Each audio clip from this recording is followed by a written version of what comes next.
నమస్కారం. ప్రేక్షకులందరికీ శుభోదయం. ముందుగా ప్రేక్షకులందరికీ హనుమత్ జయంతి పర్వదిన శుభాకాంక్షలు.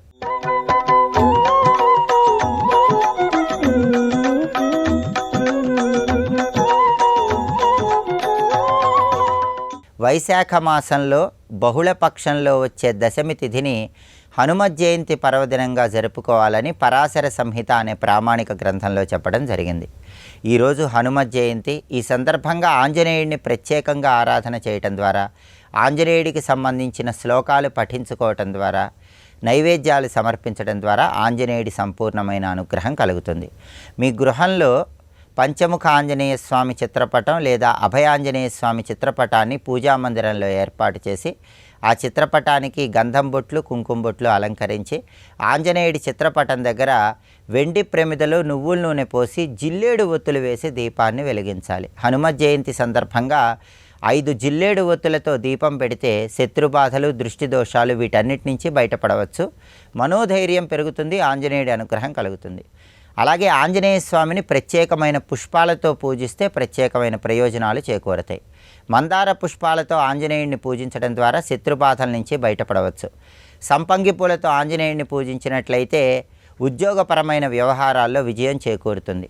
పారిజాత పుష్పాన్ని ఆంజనేయ స్వామికి సమర్పించిన, ఒకవేళ పారిజాత పుష్పం అందుబాటులో లేని పక్షంలో తామర పువ్వు ఆంజనేయుడికి సమర్పించిన ఆర్థిక వ్యవహారాల్లో విజయం చేకూరుతుంది.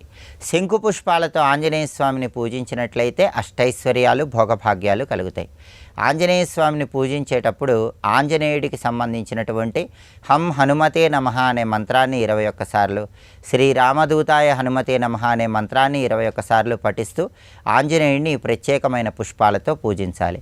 అలాగే హనుమత్ జయంతి సందర్భంగా ఉదయము, మధ్యాహ్నము, సాయంత్రము 3 సమయాల్లో కూడా ప్రత్యేకమైన ఆంజనేయ పూజ చేస్తే అద్భుత విజయాలు చేకూరుతాయని ప్రామాణిక గ్రంథాల్లో చెప్పారు. ఉదయం పూట ఆంజనేయ స్వామిని తమలపాకులతో పూజిస్తూ బెల్లము, కొబ్బరితో తయారు చేయబడిన పదార్థాలు నైవేద్యంగా సమర్పించాలి. మధ్యాహ్నం పూట ఆంజనేయ స్వామిని గంధంతో పూజిస్తూ బెల్లము, అలాగే తీపి పదార్థాలు ఏవైనా, శనగపప్పుతో చేసిన పదార్థాలు ఏవైనా నైవేద్యంగా సమర్పించాలి. సాయంకాలం పూట ఆంజనేయ స్వామిని సింధూరంతో పూజిస్తూ మామిడి పండ్లు, అరటి పండ్లు ఆంజనేయ స్వామికి నైవేద్యంగా సమర్పించాలి. ఇలా ఉదయము, మధ్యాహ్నం, సాయంత్రం ఆంజనేయుడిని ప్రత్యేకంగా పూజిస్తే కూడా విశేషమైన శుభ ఫలితాలు కలుగుతాయి. సుందరకాండ, హనుమాన్ చాలీసా పఠించినా లేదా శ్రవణం చేసినా హనుమంతుల వారి సంపూర్ణమైన అనుగ్రహం విశేషంగా పొందవచ్చు. రేపటి శుభయోగం శీర్షికన అపర ఏకాదశి సందర్భంగా శ్రీ మహావిష్ణువుని ఏ విధంగా పూజిస్తే సమస్త శుభాలను సిద్ధింపజేసుకోవచ్చో పరిశీలిద్దాం. నమస్కారం. జయ జయ జయ జయ జయ శ్రీ హనుమా, జయ జయ జయ జయ ప్రభుదయ గనుమా, జయ జయ జయ జయ జయ శ్రీ హనుమా. గోష్పదీకృతవారాసిం మసకీకృతరాక్షసం రామాయణ మహామాలారత్నం వందే అనిలాత్మజం. శ్రీరామచంద్ర పరబ్రహ్మణే నమః. శ్రీ హనుమతే ఆంజనేయాయ రామదూతాయ నమో నమః. వైశాఖ బహుళ దశమి ఆంజనేయ జయంతి, హనుమత్ జయంతిగా వ్యవహరింపబడుతుంది. కొందరు చైత్ర పూర్ణిమ నాడు అనుష్ఠించడం అన్నది, వైశాఖ బహుళ దశమి నాడు కూడా అనుష్ఠిస్తారు. ఇవి 2 రకాల సంప్రదాయాలు. వీటి ప్రమాణములు వాటుకుంటాయి. అయితే వైశాఖ మాసి కృష్ణాయాం దశమ్యాం మందవాసరే అని ప్రసిద్ధి చెందిన ఒక శ్లోకం పరాశర సంహితలో కనబడుతుంది. దాన్ని ఆధారంగా చేసుకుని ఈరోజు హనుమత్ జయంతి చేస్తూ ఉంటారు. అయితే వైశాఖ మాసే కృష్ణాయాం అంటే కృష్ణపక్షం, దశమ్యాం దశమి తిథి, మందవాసరే అంటే శనివారం నాడు స్వామి ఆవిర్భవించాడని ప్రసిద్ధిగా కనబడుతున్నటువంటి విషయం. దీన్నే హనుమంత్ నీరాజన మంత్రంలో కూడా ఈ శ్లోకాన్ని వినియోగించడం జరుగుతున్నది. అటువంటి ఆంజనేయ స్వామి వారిని ఈరోజు ఆరాధించడం అత్యంత మహిమాన్వితము, సిద్ధిప్రదము. హనుమన్మూర్తులు అనేక ఉన్నాయి. అభయాంజనేయ, దాసాంజనేయ, పంచముఖాంజనేయ, సువర్చలాంజనేయ, ఇలాంటి అనేక రూపములతో హనుమంతుడుంటాడు. ఇవి ఉపాసనా సంబంధమైన విషయములు.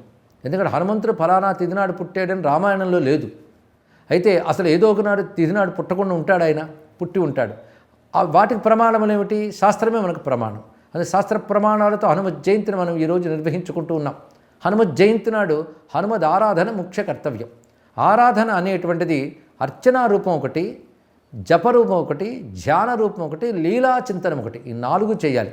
కానీ హనుమంతుని అర్చించడము, ఆయన నామాన్ని జపించడము, అదేవిధంగా ఆయన రూపాన్ని ధ్యానించడం, 4వది ఆయన లీలల్ని స్మరించడం. హనుమన్ లీలలు. హనుమన్ లీలలు అంటే రామాయణంలో హనుమంతుడు చేసిన పనులన్నీ హనుమన్ లీలలే. అది సుందరకాండలో మనకు స్పష్టంగా కనబడుతుంది. సుందరకాండ అంటేనే హనుమంతుడు గుర్తొస్తాడు మనకి. మొత్తం రామాయణం అంతా రాముని కావ్యమే అయినప్పటికీ కూడా సుందరకాండలో కూడా రామవైభవమే ప్రస్తావించబడుతున్నది. అయినప్పటికీ సుందరకాండ అనగానే హనుమత్కాండ, ఎందుకంటే హనుమంతుని చుట్టూరే సుందరకాండలో ఉన్న కథ అంతా నడుస్తూ ఉంటుంది. అందుకే సుందర అంటేనే హనుమంతుని పరంగా అర్థం చెప్తుంది మంత్రశాస్త్రం. సుందరే సుందర కపిహి అన్నారు ఇక్కడ. సుందరుడు అంటే అందరి ఆదరానికి పాత్రుడయ్యేవాడు, అందరికీ ఆనందాన్ని ప్రసాదించేవాడు అని. రామాయణంలో హనుమంతుడు అటువంటి పాత్ర. అందరికీ ఆయనంటే ఆదరమే, అందరికీ ఆనందాన్ని కలిగించాడు. కానీ ఆనందప్రదాయకుడైన హనుమంతుని సుందరుడు అంటారు. ఆయన కాండ సుందరకాండ అయింది. హనుమంతుని ఆరాధన వల్ల, హనుమత్ స్మరణ వల్ల లభించేవి బుద్ధిర్బలం, యశోధైర్యం, నిర్భయత్వం, అరోగత, అజాడ్యం, వాక్పటుత్వంచ హనుమత్ స్మరణాత్ భవేత్ అన్నారు ఇక్కడ. హనుమంతుని స్మరణ వల్ల బుద్ధి, బలము, యశస్సు, ధైర్యము. బుద్ధిర్బలం, యశోధైర్యం, నిర్భయత్వం, అరోగత, అజాడ్యం, జాడ్యం లేకుండా ఉండడం, వాక్పటుత్వం అంటే జ్ఞానాన్ని చక్కగా వ్యక్తీకరించగలిగే సామర్థ్యం. ఇవన్నీ హనుమంతుని వల్ల వచ్చే అష్టసిద్ధులు. ఇందులో బుద్ధి నుంచి వాక్పటుత్వం వరకు కూడాను ఉన్నటువంటి 8 సిద్ధులు ఉన్నాయి. ఈ 8 సిద్ధులు హనుమదారాధన వల్ల కలుగుతాయి. అలాగే అణిమ, మహిమ, లఘిమ, గరిమ, ప్రాప్తి, ప్రాకామ్య, ఈశిత్వ, వసిత్వ అష్టసిద్ధులు హనుమంతుని వద్ద ఉన్నాయి అని కూడా మనకి శాస్త్రంలో చెప్తున్నారు. అవి యోగ సిద్ధులు, అవి కూడా హనుమంతుని వద్ద ఉన్నాయి. అది రామాయణం చదివిన ఎవరికైనా తెలుస్తుంది. హనుమంతుడు అణిమాది శక్తులతోనే ఎగరగలగడం, చిన్న రూపం రావడం, పెద్ద రూపం రావడం, ఏదైనా సాధించగలగడం, ఇలాంటి అద్భుతమైనటువంటి కార్యసిద్ధి లక్షణాలు ఉన్నాయి. పైగా హనుమంతుడు ప్రధానంగా బలదేవత, జ్ఞానదేవత, సిద్ధిదేవత, ఈ 3 గుర్తుపెట్టుకోవాలి. బలాన్ని ఇవ్వగలిగిన దేవత. బలము అంటే ఆరోగ్యంతో కూడిన పుష్టి. హనుమంతుడు అంటేనే బలానికి ప్రతీక. అందుకే అనేక వ్యాయామశాలలు హనుమన్నామంతోనే ఉంటాయి. అటువంటి బలం, పుష్టి అని వద్ద కనబడుతుంది. రెండవది జ్ఞానం. హనుమంతుడు ప్రధానంగా జ్ఞానదేవతగా జై హనుమాన్ జ్ఞానగుణ సాగర్ అని తులసీదాసుల వారే అన్నారు. అద్భుతమైన జ్ఞానం. ఆ జ్ఞానంతో వెలికి వచ్చే గుణాలు, అందుకే జ్ఞాన గుణములు ఆయన వద్ద సముద్రం అంత అపారంగాను అగాధంగాను ఉన్నాయి. అనంతమైన జ్ఞానం కలిగినవాడు. అది శాస్త్రజ్ఞానం, లోకజ్ఞానం, ఈ 2 కలిగినటువంటి వాడు. ఈ 2తో పాటు బ్రహ్మజ్ఞానం కలిగినటువంటి వాడు. అందుకే హనుమంతుడు అంటేనే జ్ఞానదేవత, ఒకానొక విద్యాదేవత అని తెలుసుకోవాలి. అందుకే హనుస్మరణ వల్ల విద్య వృద్ధి చెందుతుంది. ముందు బుద్ధి అన్నారు, తర్వాత బలం అన్నారు. అందుకే శారీరకమైనటువంటి బలానికి కానీ, బుద్ధి బలానికి కానీ హనుమంతుడు దేవతగా చెప్పబడతాడు. అందుకే హనుమదారాధన చేసినట్లయితే ఈ 2 సిద్ధిస్తాయి. ఇక అటు తర్వాత మనం చూడవలసినటువంటిది ఆయన ప్రధానంగా సిద్ధిదేవత, కార్యసిద్ధి కారకుడు. అందుకే కార్యసిద్ధికరుడు. త్వమస్మిన్ కార్యనిర్యోగే ప్రమాణం హరిసత్తమ హనుమాన్ యత్నమాస్థాయ దుఃఖక్షయకరో భవ అని సీతమ్మ హనుమంతునే వేడుకుంటుంది. అంటే ఈ పనికి నువ్వే నిమిత్తంగా ఉంటూ, నువ్వే చేస్తూ మాకు కార్యసిద్ధిని కలిగించు, దుఃఖాన్ని పోగొట్టు అని. కార్యనిర్యోగే ప్రమాణం, ఒక కార్యాన్ని నిర్వహించడంలో నువ్వే తగినవాడవు అన్నది ఇక్కడ. అందుకే హనుమంతుడు వచ్చి రాగానే రామకథలో ఒక సౌందర్యం వస్తుంది, ఒక ఉత్సాహం వస్తుంది. హనుమంతుడు ఉత్సాహమూర్తి కూడా. ఆ ఉత్సాహము బలం వల్ల వచ్చింది కనుక ఉత్సాహము, కార్యసిద్ధికర లక్షణములు కలిగినవాడు. వీటికి తోడు ఈ జ్ఞానము ఇవన్నీ ఉండడం వల్ల అద్భుతమైన గుణాలు ఉన్నాయి. ఉదాత్తమైన గుణములు హనుమంతుడి వద్ద ఉంటాయి. జితేంద్రియం బుద్ధిమతాం వరిష్టం అంటాం. జితేంద్రియుడు, ఇంద్రియ నిగ్రహ సంపన్నుడు, అది చాలా తెలుసుకోవాల్సినటువంటిది. పై యోగనిష్ఠుడు, పరోపకార నిరతుడు. అందుకే రామపుజారి, పర ఉపకారి, మహావీర్ బజరంగబలి, సద్ధర్మచారి, సద్బ్రహ్మచారి, మహావీర్ బజరంగబలి అంటారు తులసీదాసుల వారు. ఆయన పర ఉపకారి, ఉపకార స్వభావం ఉన్నటువంటి వాడు.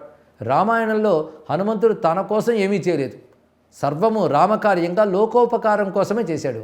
అద్భుతమైన పరాక్రమాన్ని చూపించాడు, అద్భుతమైన జ్ఞానాన్ని ప్రదర్శించాడు, చక్కని వినయాన్ని, శాంతాన్ని చూపించాడు. అందుకే శాంతము, వినయము, గాంభీర్యము ఇలాంటి అనేకమైన గుణములు ఉన్నాయి. రామాయణంలో అనేక చోట్ల హనుమంతుడు గుణగణ ప్రశస్తి చాలా కనబడుతుంది. అందుకే విక్రాంతస్థం, సమర్థస్థం, ప్రాజ్ఞస్థం, హరిపుంగవ అని సీతమ్మ హనుమంతుడితో ఉంటుంది. విక్రాంతస్థం, నువ్వు విక్రమము కలిగినటువంటి వాడివి. సమర్థస్థం, సమర్థుడు, ఏదైనా సాధించగలవు. ప్రాజ్ఞస్థం, ప్రాజ్ఞుడువు. అందుకే మొత్తం శతయోజన విస్తీర్ణమైన సముద్రము త్వయా గోష్పదీకృత, ఆవు కాలి గిట్ట మేర అంత చేసి దాటి వచ్చేసేదాన్ని. అంత సముద్రాన్ని అవలీలగా దాటి వచ్చాం. అందుకే 100 యోజనాల విస్తీర్ణమైన సముద్రాన్ని దాటి వచ్చిన నగ్లాని మధిగచ్చతి అంటాడు వాల్మీకి. అంటే ఏమాత్రం అలసట చెందలేదు. సరికదా 100 యోజనాలు అంటే ఇంతేనా అనుకున్నాడు. అడ్డు వచ్చిన రాక్షస వీరిని అవలీలగా జయించాడు. అక్షకుమారుడు మొదలైన భయంకరమైన రాక్షసుని సంహరించాడు. యుద్ధంలో కూడా ఆ విధంగా అసుర సంహారం చేశాడు. అంతేకాదు 2 పర్యాయాలు సంజీవ పర్వతం తీసుకొచ్చి వానర వీరులను కూడా జీవింపజేశాడు. రామలక్ష్మణులను కూడా జీవింపజేశాడు ఆయన. అదేవిధంగా లక్ష్మణుడు రావణుడు ప్రయోగించిన శక్తితో హతప్రాయుడైనప్పుడు సంజీవ పర్వతాన్ని తీసుకువచ్చి మళ్ళీ లక్ష్మణస్వామిని జీవింపజేశాడు హనుమత్స్వామి. అందుకే ఆ సమయంలో రాముడు 2 మార్లు నా ప్రాణం నిలబెట్టేవయ్యా అని చెప్పి గాఢాలింగనం చేసుకుంటాడు హనుమంతుని. సీతమ్మ జాడ చెప్పి ఒకసారి లక్ష్మణుడు బ్రతికించి మరొకసారి. అది హనుమంతుడు అన్నప్పుడు ప్రాణదాత అనే భావం కూడా తెలియాలి. అంటే ఆరోగ్యదాత, ప్రాణదాత. ఆ సంజీవ పర్వతం తీసుకురావడమే ఆరోగ్య స్వరూపుడైన హనుమంతుని ధ్యానం. ఆయన సంజీవరాయుడు అంటారు ఇక్కడ. మనోదుఖాలు, శారీరక దుఃఖాలు పోగొట్టగలిగేది సంజీవరాయ స్వరూపం. అలాగే దాసాంజనేయుడు నిరంతరం రామదాసుడు అని చెప్పుకున్నాడు. దాసోహం కోసలేంద్రస్య రామస్యాకృష్టకర్మణ అన్నాడు కదా. అందుకే ఆయన దాసాంజనేయుడు, రామదాసుడు. అంటే భగవానుడైన రామునికి భక్తుడిగా ఉంటూ రామకార్యాన్ని కొనసాగిస్తాడు, రామకార్యాన్ని సిద్ధింపజేస్తాడు. అందుకే రామకార్య ధురంధరుడుగా దాసాంజనేయుడిగా కనబడతాడు. అలాగే అభయాంజనేయుడు కూడా ఆయనే. అంటే అభయాన్ని ఇచ్చే స్వామి. పంచముఖాలతో ప్రకాశిస్తూ ఉంటాడు. అది వానరముఖం, నరసింహముఖం, గరుడ ముఖము, వరాహముఖము, హయగ్రీవ వదనము. ఈ 5 ముఖాలతో ఉన్న హనుమంతుని మంత్రశాస్త్రం చాలా విస్తారంగా ఉన్నది. ఈ పంచముఖ తత్వాన్ని తాను తన లీలల్లో చూపిస్తాడు. అలాంటి 10 చేతులతో 5 ముఖాలతో 15 నేత్రాలతో ప్రకాశిస్తున్న హనుమద్రూప వర్ణన కూడా శాస్త్రాలు ఉంది. ఆయన జ్ఞానస్వరూపుడు కనుక జ్ఞానం యొక్క శక్తి వర్చస్సు. ఆ వర్చస్సు లోకానికి మేలు చేసే జ్ఞానరూపమైన ప్రకాశం కలిగిన వాడు కనుక ఆ శక్తిని మనం సువర్చనగా ఆయన హనుమంతునిగా ఆరాధిస్తాం. ఇది ఒక తత్వ ఆరాధన. ఇది ఈ విధంగా హనుమంతుని బహువిధ ఆరాధనలు ఉన్నాయి. తమలపాకులతోనూ, సింధూరంతోనూ, అదేవిధంగా తెల్ల జిల్లేడు పువ్వులతోనూ ఇత్యాదులతో స్వామిని ఆరాధించడం ఉన్నది. తులసి బిల్వాదులతో కూడా ఆరాధిస్తారు. ఈ హనుమద్ ఆరాధన భారతదేశమంతా వ్యాపించున్నది. సమర్థ రామదాసు, తులసీదాసు మొదలు హనుమద్భక్తులు ఎందరెందరో ఉన్నారు. హనుమద్ ఉపాసన పరంపర ఉన్నది. అలాంటి హనుమంతుని యొక్క అనుగ్రహం భారతదేశానికి లభించుగాక, అన్ని విధాల భారతదేశం అభ్యుదయం సాధించుగాక అని ప్రార్థిస్తూ స్వస్తి.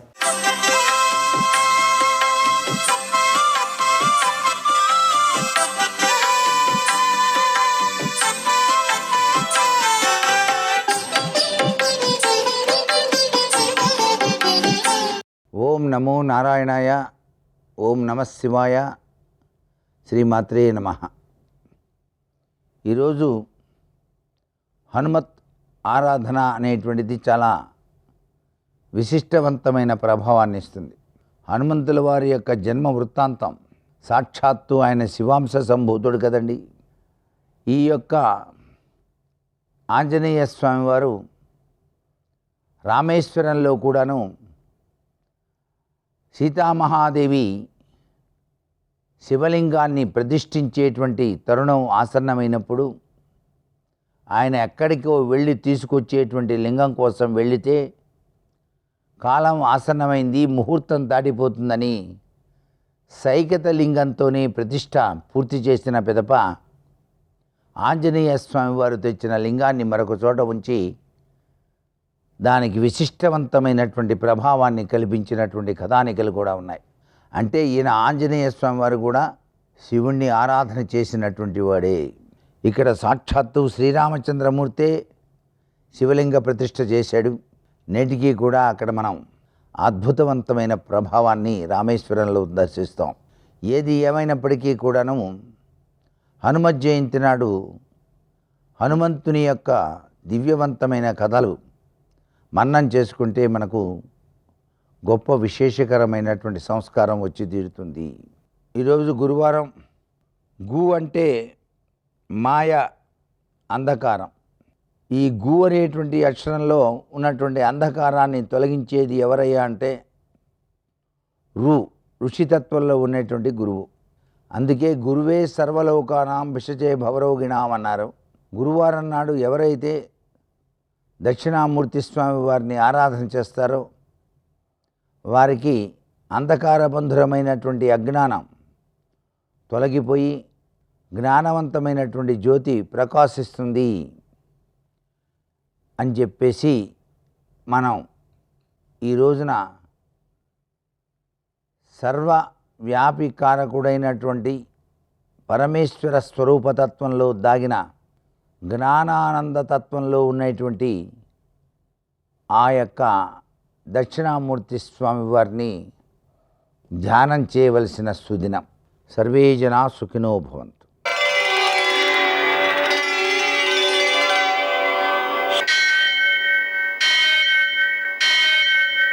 సహస్రశీరుషం దేవం విశ్వాక్షం విశ్వశంభువం విశ్వం నారాయణం దేవమక్షరం పరమం పదం విశ్వతః పరమాం నిత్యం విశ్వం నారాయణగుం హరిం విశ్వమేవేదం పురుషస్తద్విశ్వముపజీవతి పతిం విశ్వస్యాత్మేశ్వరగుం శాశ్వతగుం శివమచ్యుతం నారాయణం మహాజ్ఞేయం విశ్వాత్మానం పరాయణం. సూర్యశౌర్యమథేందురింద్ర పదవీ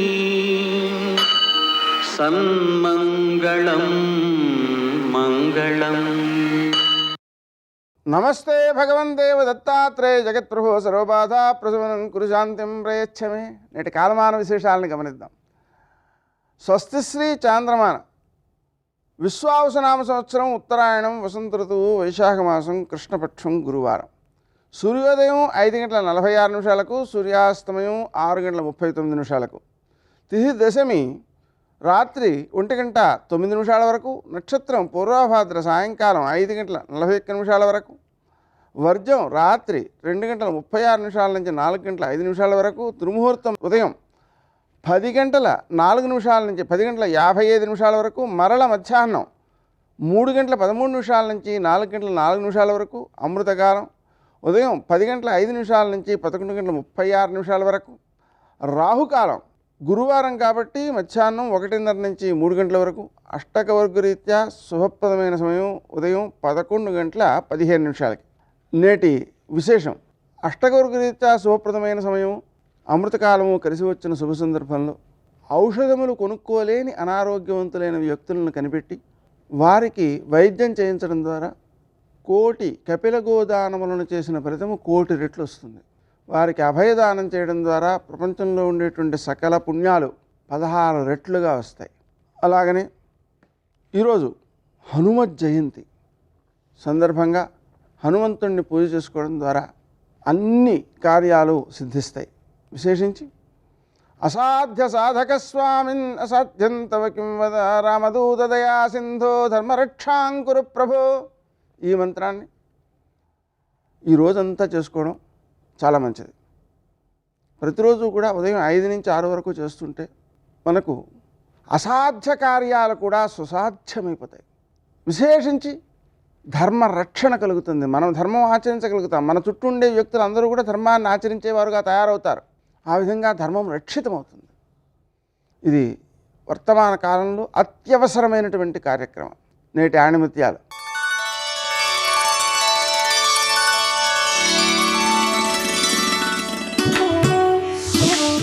నీకు కావలసిన దానికోసం శ్రమించకుండా పోగొట్టుకున్న దాని గురించి ఏడవడం మూర్ఖత్వం అవుతుంది.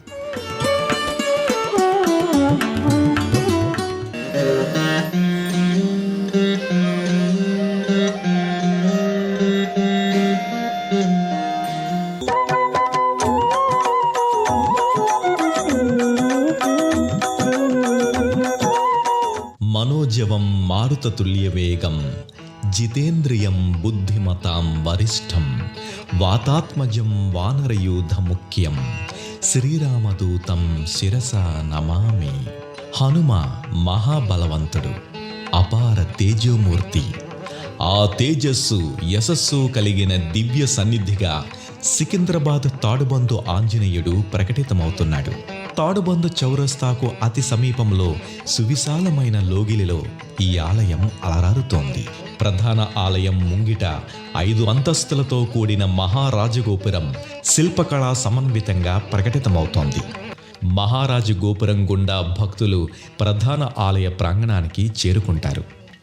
ఓం శ్రీ హనుమతే నమః అనే నామస్మరణతో ఆలయ లోగిలి ప్రతిధ్వనిస్తోంది. ఆలయ ప్రాంగణమంతా సుందర సుమనోహరంగా అలంకృతమై ఉండటంతో భక్తులకు ఆధ్యాత్మిక అనుభూతిని ఆస్వాదిస్తారు. అంజనానందం వీరం జానీక శోకనాశకం కపీసం అక్షహంతారం వందే లంకా భయంకరం. ఆంజనేయ స్వామి ఆరాధన వల్ల సమస్త భయాలు క్లేశాలు దూరమై సకల ఆనందాలు చేకూరుతాయి. గర్భాలయంలో వీరాంజనేయ స్వామి వైభవ ప్రాభవ మూర్తిగా భక్తాభీష్ట అనుగ్రహ కారణంగా దర్శనమిస్తాడు. కొలిచిన వారికి కొంగు బంగారమై వేడుకున్న వారికి వరాల వేలుపై స్వామి భక్తుల్ని అనుగ్రహిస్తాడు. ఆంజనేయ ఆదుకోవా, హనుమంత అండగా రావా అంటూ భక్తులు తమ ప్రణతుల్ని వినతుల్ని స్వామికి సమర్పిస్తారు. తాడుబందులోని వీరాంజనేయ స్వామి విగ్రహం ఏకశిలా భరితం. ఈ ఏకశిలా విగ్రహానికి ఎడమవైపు గణపతి ఆకృతి నెలకొని ఉంటుంది. ఈ గణపతిని సాక్షి గణపతిగా పేర్కొంటారు. ఆంజనేయుడిని దర్శించారని కైలాసంలో తన తండ్రికి ఈ గణపతి సాక్ష్యమిస్తాడట. తాడుబండు వీరాంజనేయుడు మహిమగల దివ్య స్వరూపుడిగా పిలిస్తే పలికే దైవంగా భక్తులు భావిస్తారు. గ్రహ దోషాల్ని, గృహ దోషాల్ని, అనారోగ్య బాధలు, దృష్టి దోషాలు ఇలా అన్నింటికీ స్వామి పరిష్కారం చూపుతాడని భక్తుల విశ్వాసం.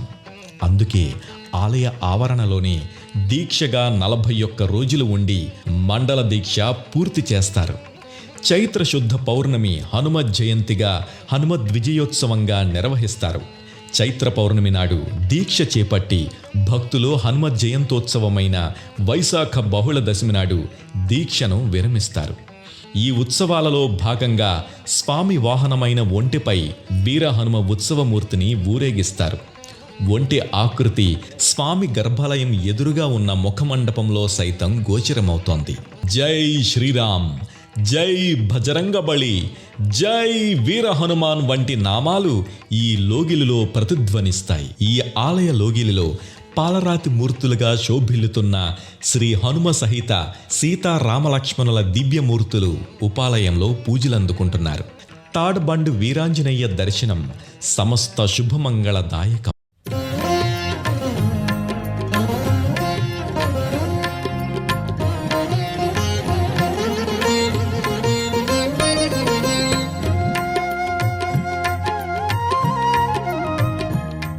తన భార్య వలన తనకేదో కష్టం కలిగింది.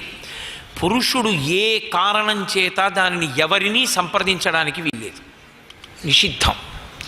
ఎందుచేత అసలు భార్యాభర్తల మధ్య జోక్యం చేసుకునే అధికారం మూడోవాడికి లేదు. వాడి ధర్మం పోతుంది. ఆ పరిణతి పురుషుడికి ఉండాలి. అది ఎంత పెద్ద తప్పవనివ్వండి, ఓర్చి దిద్దుకోవాలి తప్ప ఆమెని విడిచిపెడతానన్న మాట అనడానికి అధికారము లేదు. ఆమె యందు దోషం వస్తే ఆ దోషం దిద్దుకునేటట్టుగా అవకాశం ఇస్తాడు. ఆమెకి ఆదేశం ఇస్తాడు, ఉపదేశం చేస్తాడు. చేసి దిద్ది మళ్ళీ స్వీకరించాలి తప్ప, పక్కన స్థానంలో కూర్చోపెట్టుకోవాలి తప్ప ఈమెని నేను విడిచిపెట్టేశాను అన్న మాట సనాతన ధర్మమునందు లేదు. అందుకే జన్మ నష్టం కుభార్యయా. ఒక్కసారి తొందరపడి శాస్త్రసమ్మతము కాకుండా పెద్దలు నిర్ణయించకుండా వివాహం తనకి తానుగా చేసుకుంటే ఆ భార్య వలన వచ్చేటటువంటి ఇబ్బందుల వలన ఒక రోజు కాదు, ఒక పగలు కాదు, ఒక రాత్రి కాదు, ఒక సంవత్సరం కాదు, ఒక జన్మ నష్టపోతుంది అన్నారు. జన్మ నష్టం కుభార్యయా కుభోజనేన దివసః. చెయ్యకూడని భోజనం, ఒక తప్పు భోజనం చేసేసాడనుకోండి, అలా తినకూడదు, తిన్నాడు, ఒక రోజు పోతుంది అనుష్ఠానంలో. భార్యాస్థానంలో దోషం వచ్చిందనుకోండి, పెద్దలు నిర్ణయించకుండా స్వతంత్రించి స్వీకరించాడు, దోషం వచ్చింది దాంపత్యంలో. ఇప్పుడు దాని వలన వచ్చేటటువంటి ఇబ్బందులు ఏమున్నాయో దాని వలన ఒక జన్మ పోగొట్టుకోవాలి. ఆ జన్మంతా పోతుందంతే, పుణ్యం ఆర్జన చేయలేడు తప్ప ఆమెని విడిచిపెడతానని మాత్రం అనడానికి వీల్లేదు. దాంపత్యం అనేటటువంటి మాట ఎంత గంభీరంగా ఉంటుందో శ్రీరామాయణ కావ్యాంతర్గతమైనటువంటి దాంపత్యములను పరిశీలనం చేస్తే ఎంత అద్భుతంగా ఉంటాయో మీకు అర్థమవుతుంది. అందుకే జీలకర్ర బెల్లం పెట్టిస్తారు తల మీద భర్త తనకన్నా పెద్దవాడు. తనకన్నా పెద్దవాడైనటువంటి భర్త తల మీద ఆడది సుముహూర్త సమయంలో తల మీద చెయ్యి పెట్టచ్చా? పెడుతుంది. పెట్టి జీలకర్ర బెల్లం కలిపి నూరి ముద్ద చేస్తారు. ముద్ద చేసి ఒండొరలు శిరస్సు ఉంచుకుంటారు. దేని కొరకు ఉంచుతారో తెలుసా? బెల్లం నిలవదోషం లేని ఏకైక పదార్థం. ఈ సృష్టి మొత్తం మీద నిలవదోషం లేని పదార్థం బెల్లం ఒక్కటే. ఒక రాత్రి ఏదైనా పదార్థం ఇంట్లో ఉందనుకోండి, అది నిలవదోషంతో ఉంటుంది. దాన్ని నివేదన చేయకూడదు. యథార్థానికి నిలవదోషం ఎన్నాళ్ళున్నా లేనిదేది అంటే ఒక్క బెల్లం మొక్కే. అందుకే పరమేశ్వరుడికి నివేదన చేసేటటువంటి మధుర పదార్థముల యందు పంచదార కలపరు, బెల్లం కలుపుతారు. అది కారణం. బెల్లం గడ్డ తప్పకుండా ఇంట్లో ఎన్ని నైవేద్యం పెట్టినా బెల్లం ముక్క పెట్టి నైవేద్యం పెడతారు. కారణం ఏమిటంటే నిలవదోషం లేని పదార్థం కనుక దాన్ని పరమేశ్వరుడు స్వీకరిస్తాడు అని. సర్వం శ్రీ ఉమామహేశ్వర పరబ్రహ్మార్పణమస్తు. స్వస్తి.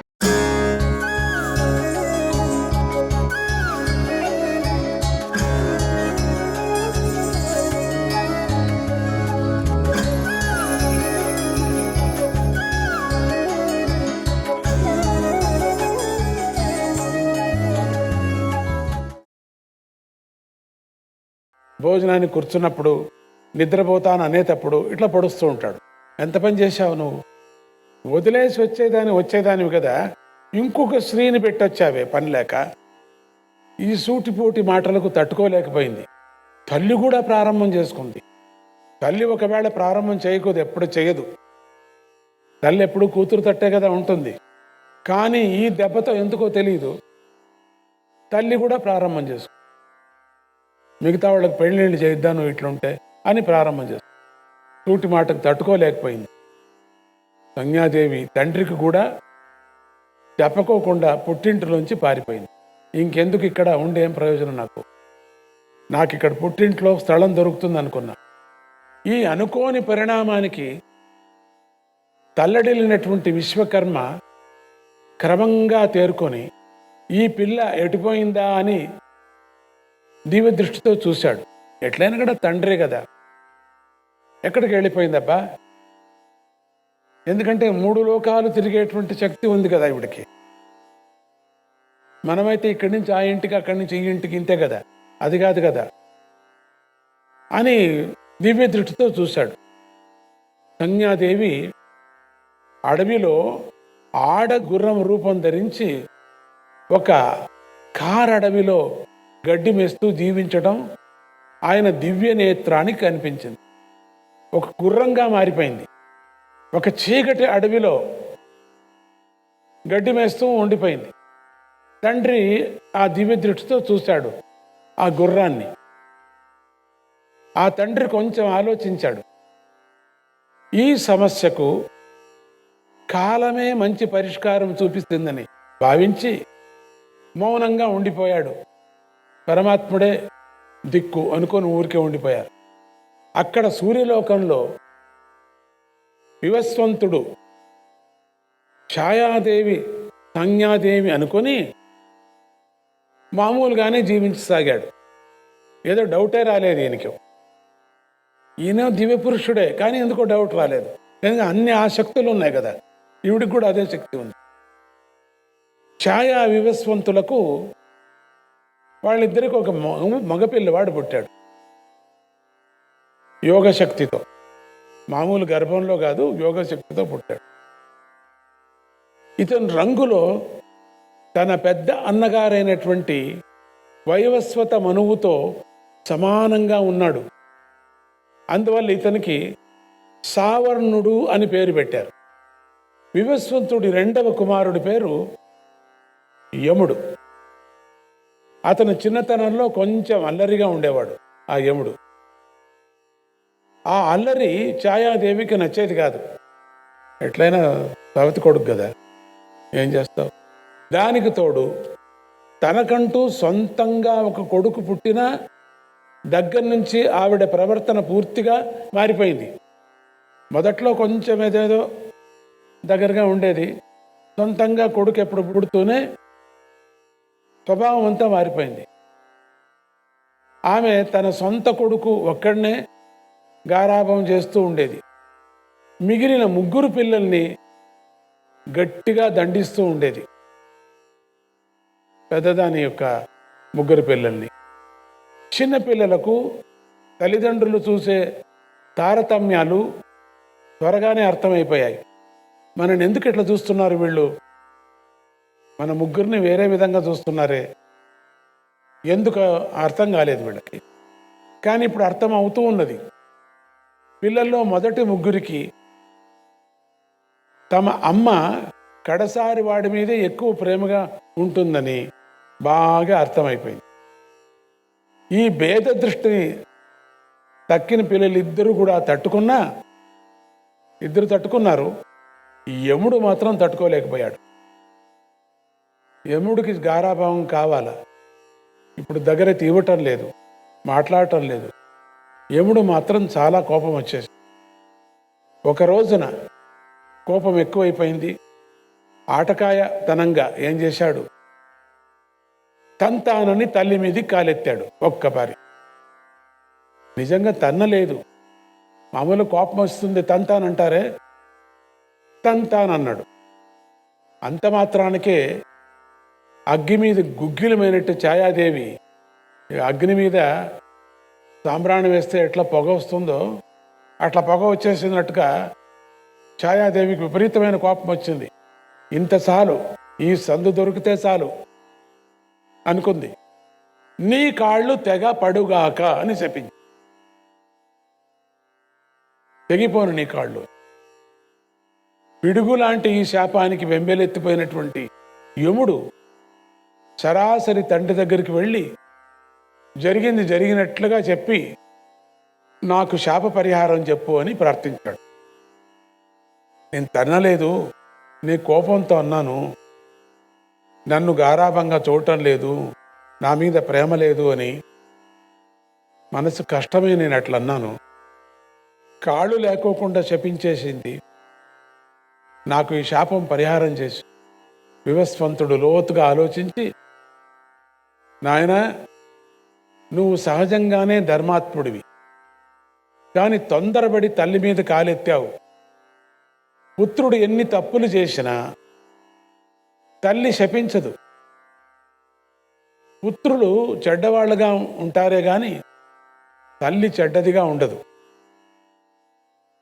కుపుత్రుడు ఉంటాడు కానీ కుమాత్ర ఉండదు, ఎప్పటికీ ఉండదు.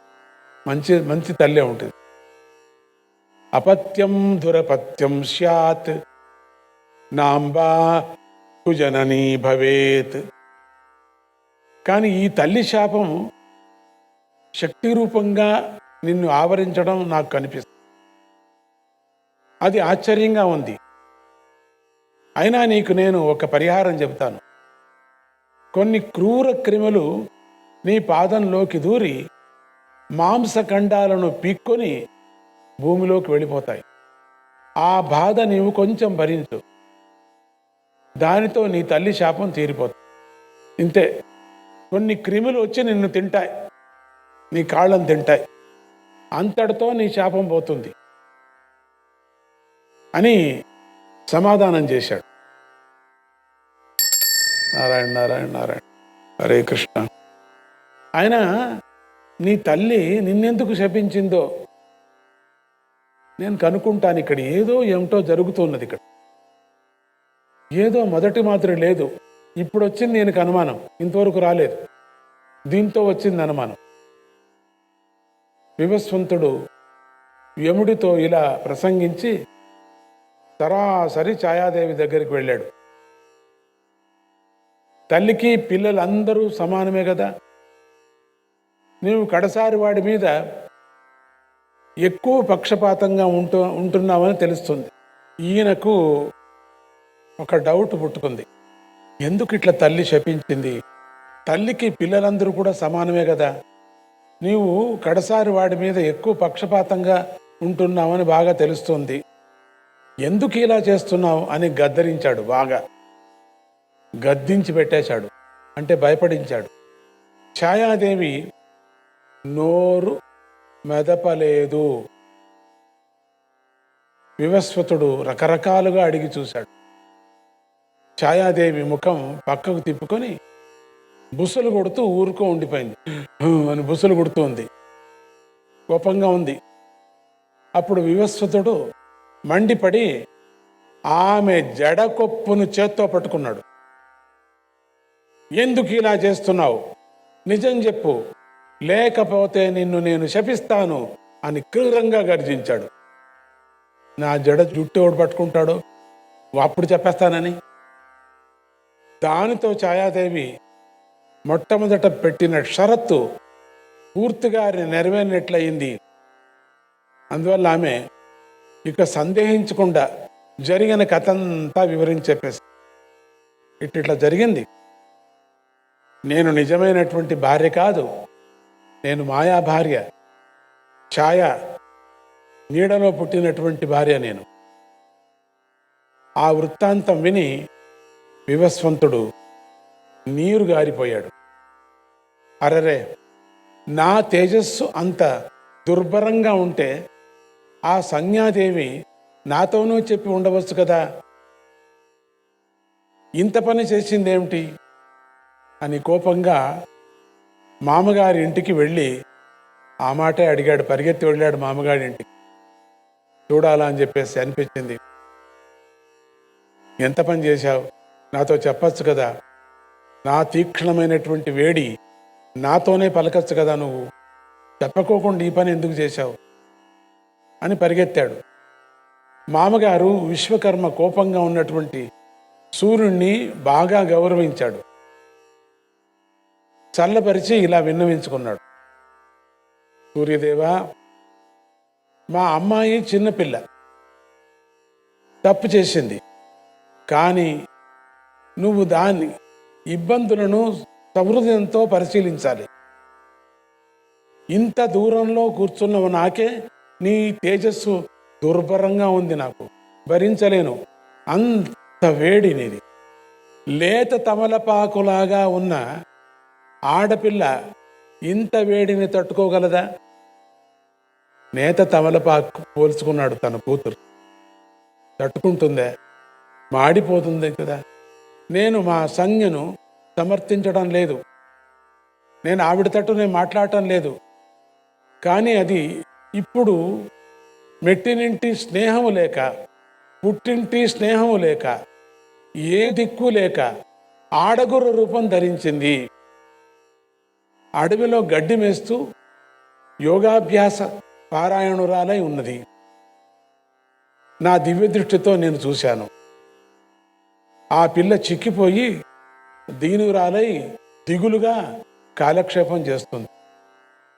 నేను దానికి ఏ సహాయము చేయలేకపోతున్నా. నా ఇల్లు వదిలేసింది. నువ్వు భర్తవు, లోకసాక్షివి, నువ్వు మనసు పెట్టి చూస్తే ముల్లోకాలను నీకు కనిపించని వస్తువే లేదు కదా, ఎక్కడ కూడా మనస్సు కూడా ఉండదు. నువ్వు మనసులోనూ ప్రవేశించేవాడివి. సూర్యదేవా, నీకు తెలుసు కదా, నేను దేవతల శిల్పిని. నా దగ్గర కొన్ని మానవాతీతమైనటువంటి విద్యలున్నాయి.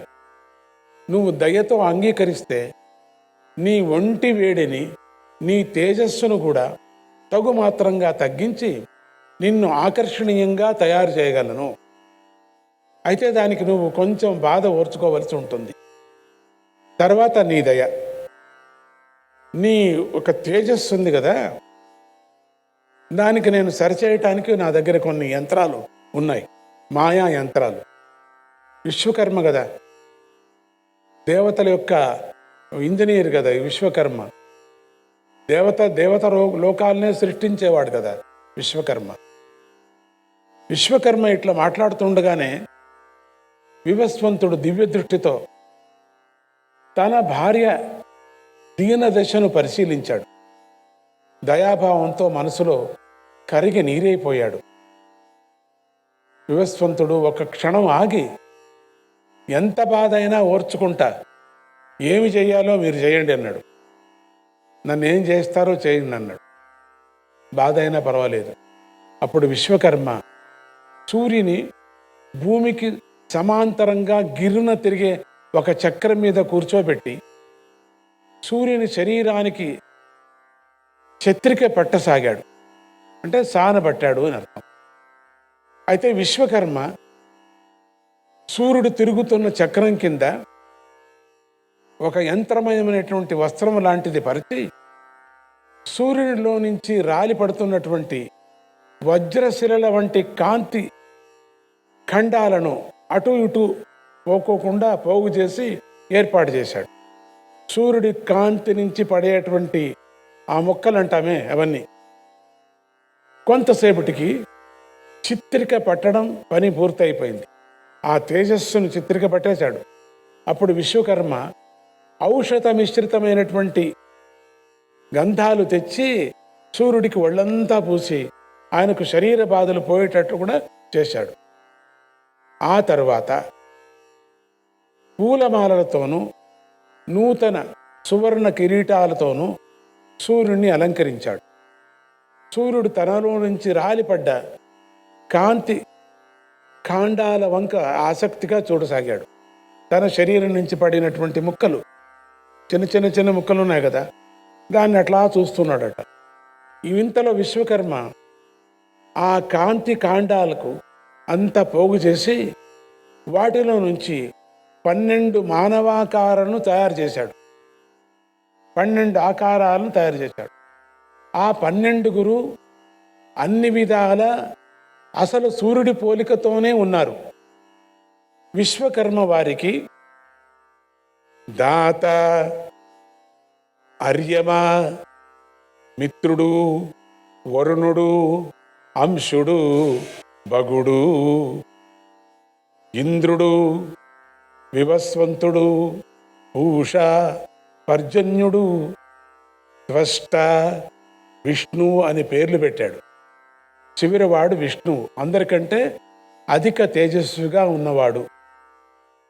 విశ్వకర్మ సూర్యదేవుడికి నమస్కరించి, దేవా, ఈ ద్వాదశాదిత్యులు నీలో నుంచి పుట్టిన నీ స్వరూపాలే, వీరి నీకు పరివారంగా ఉంటారని విన్నవించాడు. సూర్యుడు సంతోషంగా ఆ 12 మందికి ఆదరించి తన చుట్టూ కూర్చోబెట్టుకున్నాడు. సూర్యుడిలో నుంచి రాలిపడ్డ కాంతి కాండాలు ఇంకా కొన్ని మిగిలిపోయాయి. ఎన్నో కాండాలు ఉండిపోయాయి. విశ్వకర్మ వాటిని జాగ్రత్తగా పోగు చేశాడు. వాటిలో ఒక బలిష్టమైన చక్రాయుధాన్ని తయారు చేశాడు. అలా చక్రం తయారవుతూ ఉండగానే విష్ణుమూర్తి అక్కడ ప్రత్యక్షమయ్యాడు. ఆయన భావాన్ని గ్రహించినటువంటి వివస్వతుడు విశ్వకర్మ ఆ చక్రాన్ని విష్ణుమూర్తికి కానుక సమర్పించాడు. అందమైన ఆ చక్రము సుదర్శన చక్రం అనే పేరుతో విష్ణుమూర్తి చేతిలో అలంకారమై ఆ తర్వాత జరిగినటువంటి అనేక దేవదానవ సంగ్రమాల్లో అనేక మంది దానవులను సంహరించింది అని తెలుసుకున్నాం కదా మనం. ఆ చక్రం విచారం కొంతవరకు తెలుసు మనకు, ఇంకా ఎన్నో తెలుసుకోవాల్సి ఉంది. ఈ విధంగా తనలో నుంచి రాలిపడినటువంటి కాంతి ఖండాలన్నీ సద్వినియోగం అయినందుకు, తన రూపం ప్రసన్నంతరంగా మారినందుకు సూర్యదేవుడు చాలా సంతోషించాడు. మామగారికి నమస్కరించి అప్పుడు విశ్వకర్మ సూర్యుడి మరోసారి నమస్కరించి, దేవా, ఇప్పుడు నువ్వు నీ భార్యను అనుగ్రహించు అని విన్నవించాడు. వెంటనే వివస్వంతుడు అక్కడ అంతర్ధానమై తన భార్య సంజ్ఞాదేవి ఉత్తర కురు దేశంలో ఉన్నదని చెప్పేసి గ్రహించాడు. నారాయణ నారాయణ, హరే కృష్ణ.